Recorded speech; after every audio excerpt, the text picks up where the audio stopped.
Grew up, raised our family in Indiana. But back in 1962, I dropped out of college and not knowing what to do, and they were drafting young men. So I joined the Army. And at that point in life, pretty much in denial about risk in life, had volunteered for the airborne. And so I was a paratrooper for 2.5 years. It was a great experience. I met Barb just before going in, and we got married in Germany, where I was stationed the whole time. At the point that I was getting out, they were pulling them out of my unit and sending to Vietnam. So Vietnam was just gearing up when I got out in 1965. So I was very, very lucky to get out and get back to going to school.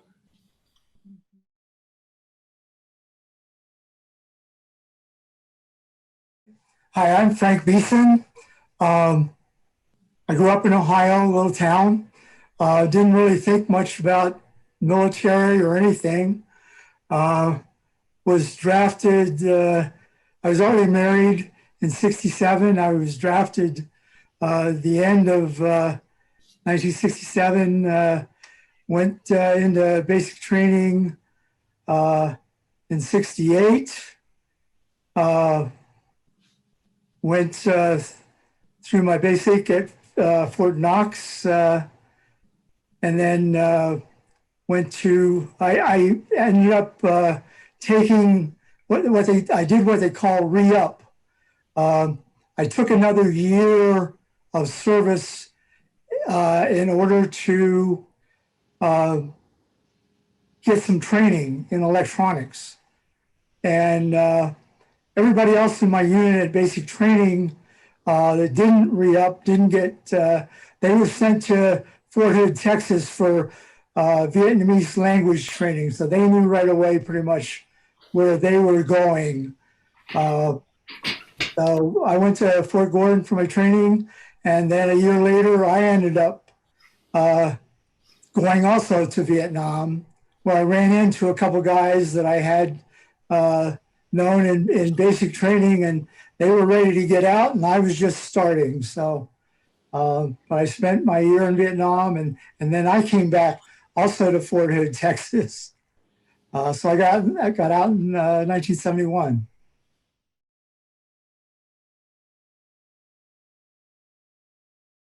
I was born in New York City. Then I moved to Long Island, to a very small town. And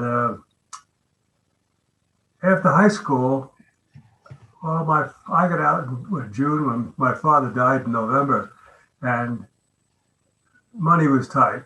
So I got a job. I worked for an outfit called Airborne Instruments.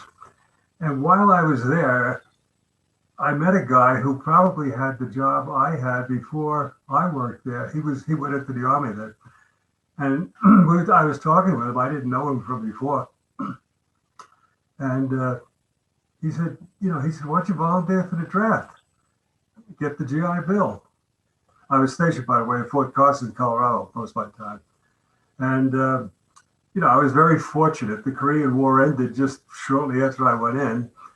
And the experience was really a good experience. I mean, it's an unusual experience being in the military, but I was very fortunate. I feel bad for these poor guys who get up to places like Vietnam and places like that. It's awful.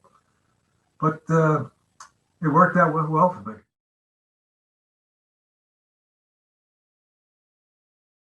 My name is Mavis Brauer, and I grew up in central Illinois. Graduated from high school in 1968, went to college. I was the most undisciplined person I've ever known at that age.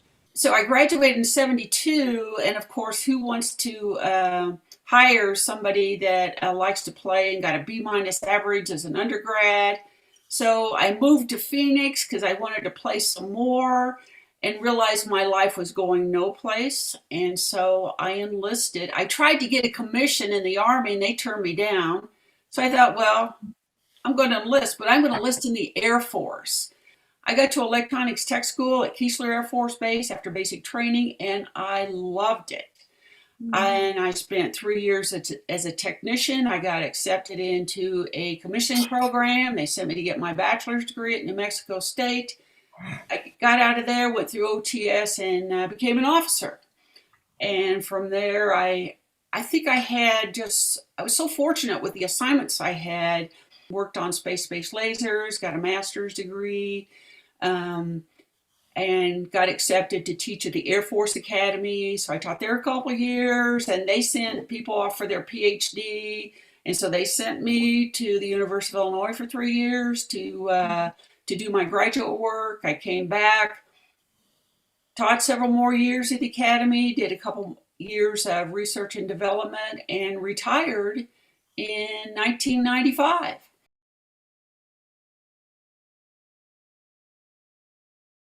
I'm Fred Forte. I went to Rensselaer Polytechnic on a Navy ROTC scholarship, ROTC, which was a full scholarship plus pay, Navy Reserve. So that was coming from a family that needed, my father worked 2 or 3 jobs when I was growing up. And so getting that scholarship was a big deal. And what it involved, I studied mechanical engineering. What it involved was then paying back your scholarship as an officer in the United States Navy for 4 years. The other thing that came up was the option to go to some special service. And after I had seen submarine operations, I decided that's what I wanted to do. The place was full of volunteers. That's how you did it in submarines. Everybody was a volunteer. There was nobody dragged into it. Went to sea on the USS Clamagore, a World War II submarine that was built in 1945. But it was a great experience. I was on that boat for 4 years. After that, I was assigned to the Navy Officer Submarine School to teach tactics. And I did that for a year. That was pretty rewarding too. I didn't know I could teach.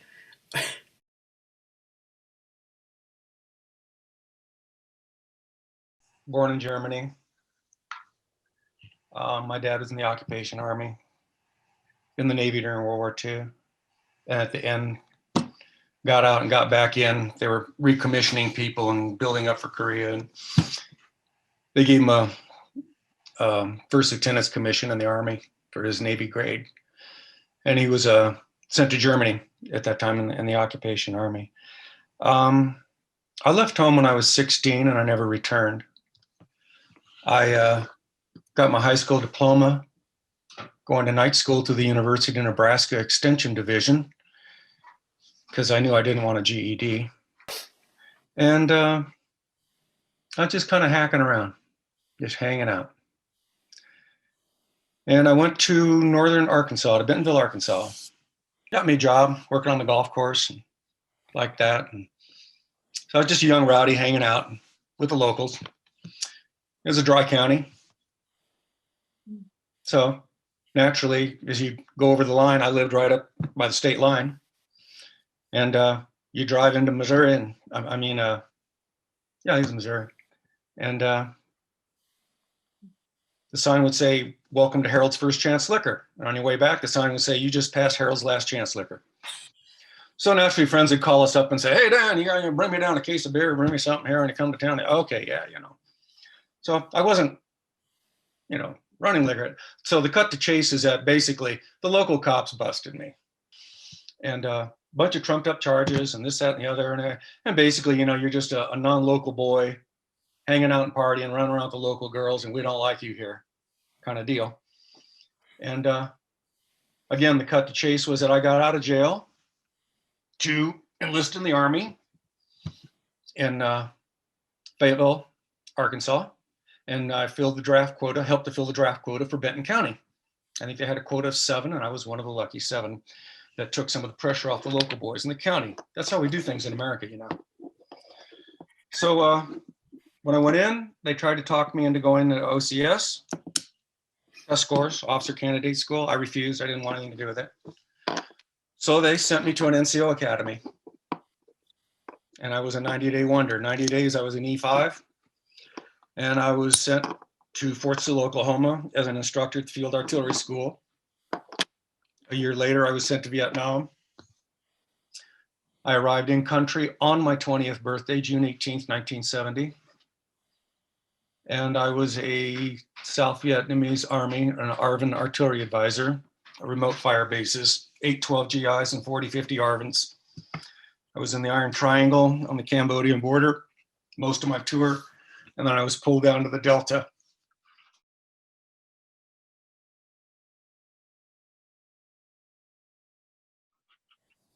Medevac to Okinawa, lied to, cheated, screwed over.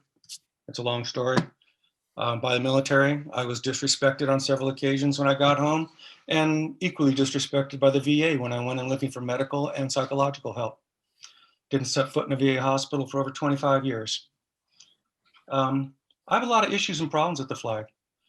18 years old and on, the flag has been, and it has been the most sage and true piece of wisdom in my adult life. Upton Sinclair's famous quote, "When fascism comes to America, it'll be wrapped in the flag and carrying a cross." And that has been my experience, and we're as close as we've ever gotten recently. But that has been, I have never flown an American flag on my home. You know what, Dan?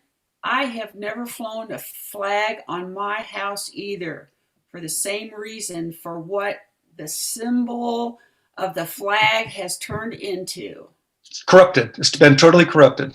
I have my flag that I was given at my retirement ceremony. It's in a little triangle box. It's all folded up. It sits on my desk downstairs. I've never flown it. I've got the flag that flew on my submarine. When I sort of appropriated it when I left. So I may be wanted by the Navy for keeping that flag, but mine is folded up and put away as well. I have historically identified the right wingers in our neighborhoods and so on because they're the ones with the flag. But then at the same time, as time has gone by, I've gotten a little frustrated because by flying the flag, they're implying that somehow they love or care more for our democracy than others. And I don't like that. I don't think they care more. I think, if anything, they care less, maybe. But they have grabbed the flag and given it an identity of more right-wing extremist thinking, at least as I have seen it. And I have definitely historically resisted becoming a part of that group by flying a flag because I think it got distorted. But I'm rethinking that, and I may not be with the rest of you on that. I had thought for a while, well, the right wingers have stolen the flag, and I changed my mind. I don't think they stole it. I think we gave it away by not identifying at all with it. Now, and I've decided I'm going to change about that. Now, can you see that? Yeah, Veterans for Biden. I had flags flying above it because I really wanted to identify our thinking with America and at least point out to all our neighbors who could see this real easy, because we are identified as a liberal family in this very right-wing neighborhood. And I'm going to fly the flag and associate it with Biden and or left thinking to at least encourage any other sane thinkers in our area that you're not alone in that. So I have rethought my thinking about the flag, and I'm going to attach a flag to the house. A lot of Republican signs where I live, and I put up Veterans for Joe, similar to what Cal showed. And I had many compliments from people going by and giving a thumbs up. And one woman came, she said, I left Czechoslovakia, and I come to this country, and it's like being in Czechoslovakia again, you know. So I hate it when I see the flags with pictures of Trump on them. I mean, if you're such a dedicated American, why are you desecrating the flag? You know, that burns me. Yeah, we need to reclaim our flag. There's, I don't know, about 20 or so. There's more than what I thought. Dates during the year that we're supposed to fly our flag. We all have the 4th of July, Memorial Day, Veterans Day kind of thing. But there's other days like the inauguration day. That's a day that they recommend flying the flag. So there's a lot of ways that we can reclaim our flag and not let the right-wing people make it all about them. We need to take it back as part of our country. It's important to fly the flag, associating it with more liberal Raise it up. thinking and more liberal people. And if there isn't that association, then it will just be seen as another right-wing person, Yeah. a family in the neighborhood. So unless you have an identity as being a liberal in that neighborhood, then it might not be beneficial to fly the flag. It would just be in addition to the extreme right.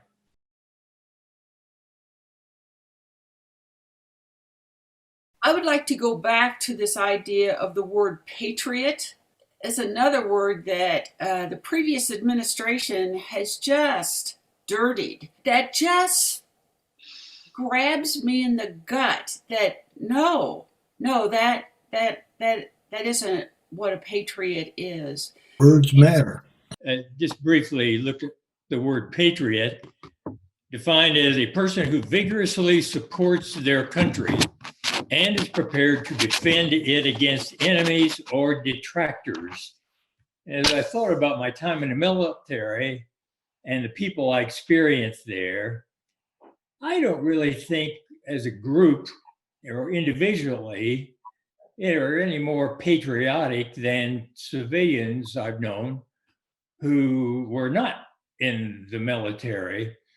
I noticed when we described our history, none of us said that we went into the military to serve the country. Right. We all, I'm speaking for me and maybe some of you, we were at a point in our lives where we're trying to figure out what to do. We're really I was thinking about myself and, let's see, what can I do now? And I went in, and it's the kind of thing that now, people say, well, thank you for your service, as though I sacrificed. I did not sacrifice. I have often thought that I should be thanking the people in the country for providing the military for me, because it was a great service to me. It was extremely helpful. I got the GI Bill and many other benefits from it. Cal, I had such a similar experience. I went in because I didn't know what to do, and I was sort of hitting bottom, in my early 20s. So I went in the military, into the Air Force for self-serving, to basically preserve myself as an individual. But through my time in the service, I developed a sense of patriotism. I developed an appreciation for the military and the role that we played in protecting our country. And that was developed while I was in the military. I didn't go in with that. You know, I'm a patriot. I went to the military and I did. But I thought about why I was a patriot. And it was out of gratitude for the opportunities I was given. I mean, the opportunity to win that scholarship, that was quite a boost. So the idea of patriotism comes to me out of gratitude, not any oration or any bravado. I'm very thankful for the opportunity that I was given. I get upset when I see somebody else who doesn't seem to appreciate what they've been handed, like 6,000 to 8,000 damn fools who attacked the Capitol. I may be naive, but the oath I took, that all of us took, doesn't expire. When we said we'd defend the Constitution, that doesn't go away. At large gatherings in the military, when we were going through all the, the roll flags and the bands and whatnot, I felt proud, to be I'm part of this. And this past Memorial Day, for the first time in my life that I can remember, I had the feeling I'm not proud to be an American. And then I had a similar experience after Joe got elected. I felt good.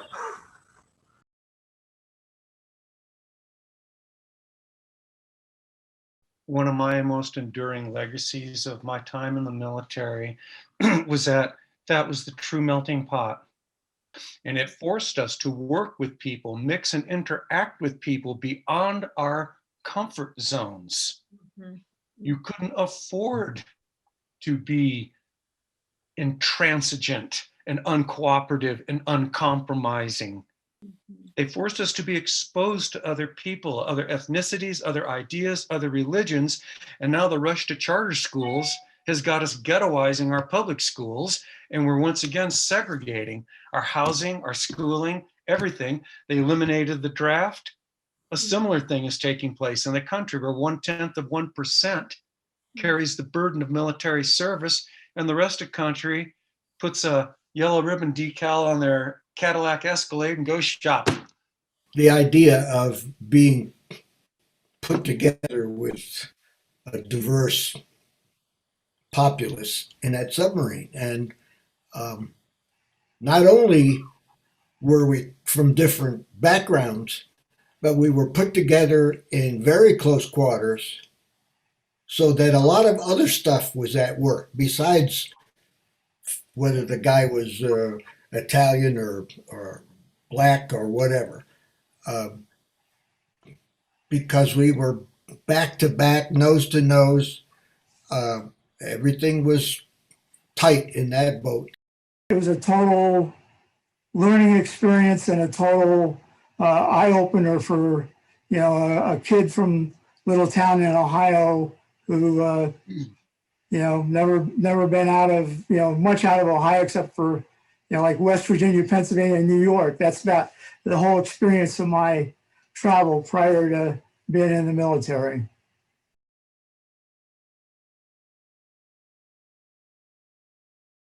We didn't go there to win. We went there for posturing or whatever. I went there with high expectations because I believed in my country. When I came back, I was just so disillusioned and so angry, and now it was just it was a sham. and a disgrace to this country for all the men and women who lost their lives there trying to do this, to defend democracy when, you know, it wasn't really that. When I came back from Vietnam, it was 20 years, I think, before I finally went in for counseling. And Sandy had been trying to get me to go in for years, and I wouldn't do it, and I wouldn't do it. And finally, one day, another vet friend at work came up and he says, "Hey, Dan, don't take this personally. I hope you don't get upset, but you've been acting awful squirrely lately, man. You consider," and he handed me this pamphlet. And it was one of these, "Do you ever, have you ever?" And I scored a perfect 10 out of 10. And it was for a brand new thing over on Hillside and Miller Valley Road called the Vet Center. And that was when I finally broke down and went into counseling. I had friends here in town who had known us for 20 years. And Sandy, when the word, again, you know, you can't, it got out, people were shocked. They'd known me for 20 years and they didn't even know I'd ever been in the service. That's how shut down a lot of us were. That's how ashamed and disgusted and embarrassed many of us were. I'd be sitting there and somebody might even talk about or bring up the topic, or a couple vets might start talking about it, and I just keep quiet. I just sit there. I wouldn't say a word. Nobody knew. That's the reason I don't talk about it, because it used to be the rare times I did talk, I didn't even know it. People would look at me shocked and then realize that I was just an endless stream of every third word was a profanity coming out of my mouth. I would just like, people would just look and they go, "Who is this guy?" And that, you know, I couldn't talk about it because I would just get enraged. Well, Dan, you helped me a lot with this last discussion, because as soon as I reported aboard the Clamagore, there were other commands looking for junior officers to transfer to Vietnam as gunboat captains. Groundwater Navy, no way to go, man. Yeah. Anyway, our admiral of the Atlantic Fleet said, "No way. I'm not letting any of my submarine officers go, because I just spent a lot of money training them, and I'm not going to put them out there to get blown up." And that was pretty much the case. So I have always had a little bit of guilt for not having participated in that request. More power But to you just erased it all. Something that is coming to my mind, that I think part of patriotism is truth telling. That I think that we show the greatest love for people, and I imagine for our nation, by telling the truth of our experience. The thing that I have missed and haven't thought about for a long time is this sense of camaraderie of people who have also served, whether it's different branches, different jobs, whatever. There is something about being in the military and kicking around the stories and the experiences and stuff that to me is truly so dear to my heart.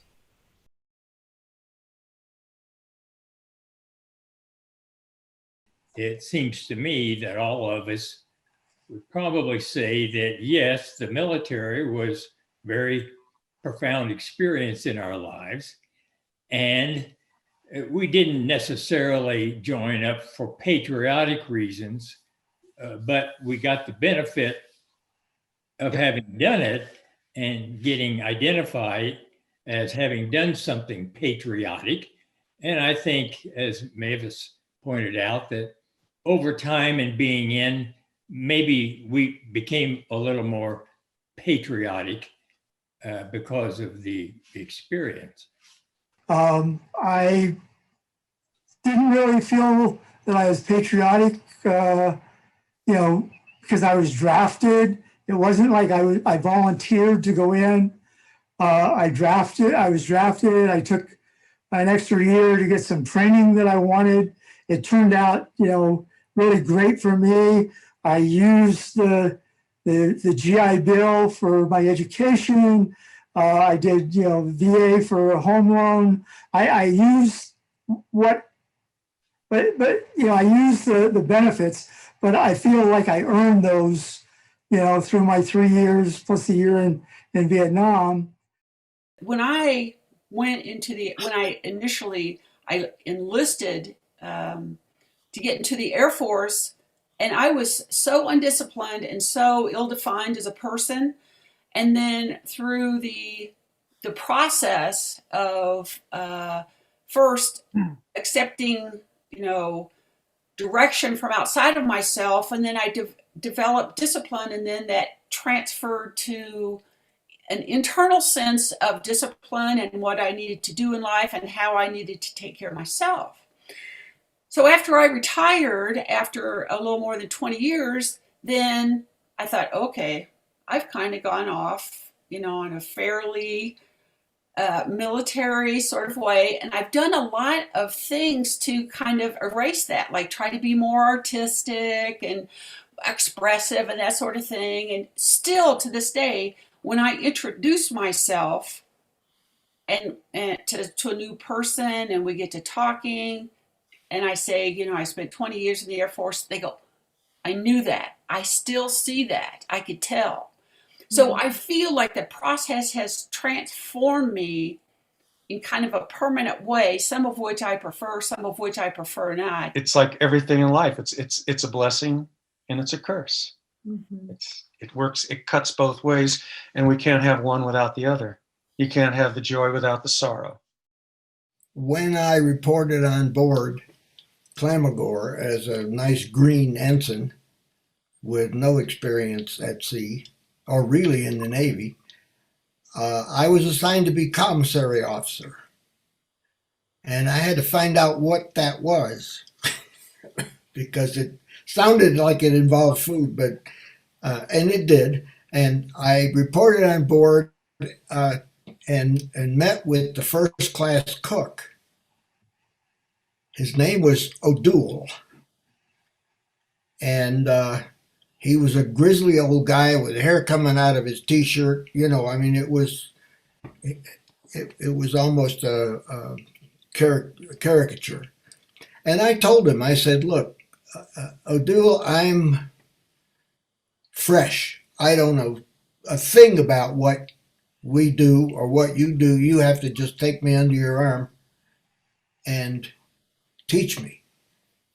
And that was one of the smartest things I ever did when I walked on that ship, because I gained tremendous respect from him and all the other guys, because I admitted I didn't know what the heck I was doing and that I needed to be taught, and I was taught, and I got a lot of support from a lot of people. I felt more welcome by some of those old salts than I thought I would be. And that helped my experience to appreciate all those guys who volunteered for submarines and supported each other. I look back on that service with pride and gratitude, and with pride for the men I served with. They were a great bunch of guys, smart as hell. It was really a good learning experience for me. And when we're over there, we weren't fighting for America. You're fighting for the guy on either side of you. Come on, that's all it was about. And in most cases, it's what it devolves to that. But in our case, it was especially that way. So I wouldn't want to do it again, but I wouldn't trade the experience for the world.